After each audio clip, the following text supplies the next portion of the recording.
Comment pirater Facebook? C'est ce que l'on va voir ensemble dans cette vidéo. Je vais t'expliquer plusieurs manières de pirater un compte Facebook. Alors, ce qu'il faut savoir, c'est que voilà, c'est valable pour Facebook. C'est bien évidemment valable pour tout type de compte que un hacker voudrait cibler. Alors, avant de commencer, j'aimerais vous partager deux choses. Déjà, une, pour vous rappeler que cette vidéo n'est pas faite pour vous inciter à commettre des délits, mais c'est une vidéo à but informatif afin de comprendre comment font les hackers pour détourner des comptes, pour lancer des attaques sur des comptes précis. Deuxième chose avant de commencer, j'aimerais vous clarifier les choses. Ce qu'il faut bien que vous compreniez, c'est qu'il n'existe pas de logiciel où par exemple on rentre l'adresse mail et ça nous génère comme par magie un mot de passe. Ça c'est très important à comprendre. Si vous rencontrez ce type de logiciel, sachez que c'est une arnaque, voire pire, ça pourrait être un virus qui va vous contaminer, qui ne va pas faire ce que vous souhaitiez. Maintenant que ça c'est dit, on va attaquer sur les trois points que j'ai notés, qui en fait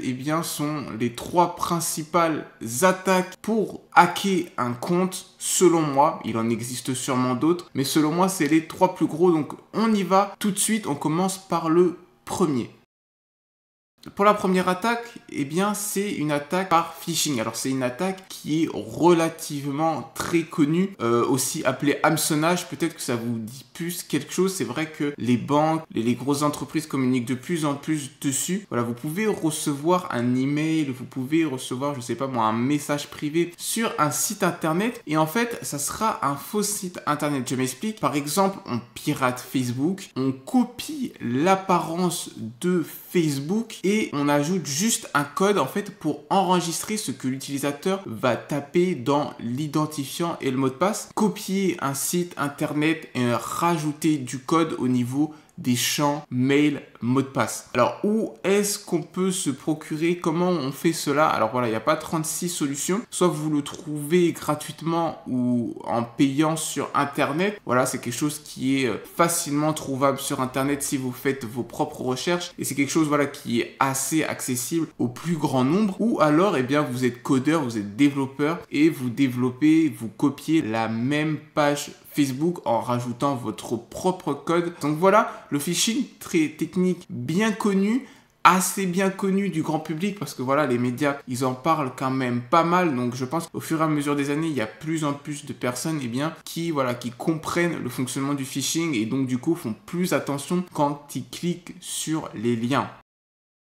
En deuxième, on va parler des virus. Alors oui, c'est l'une des manières aussi qui est très utilisée avec le phishing, le virus. Alors qu'est-ce que c'est un virus? C'est un bout de code malicieux. En fait, un code qui va faire tout plein de choses en fonction de comment vous l'avez programmé. Ça peut être, enregistrer les frappes du clavier. Ça peut être enregistrer votre webcam. Ça peut être voler votre mot de passe stocké. Ça peut être vraiment beaucoup de choses, le virus, mais en l'occurrence, ce qui nous intéresse, c'est plus un virus du type keylogger, qui va enregistrer toutes les frappes de l'ordinateur. Et en fait, ça va vous envoyer les frappes, soit ça sera stocké sur l'ordinateur infecté, ou il existe aussi des virus keylogger qui enregistrent les frappes et qui les envoient à un endroit donné. Il existe des gratuits et des payants sur internet. Je ne vais pas vous donner de liens, de noms, de logiciels, mais avec des recherches, on trouve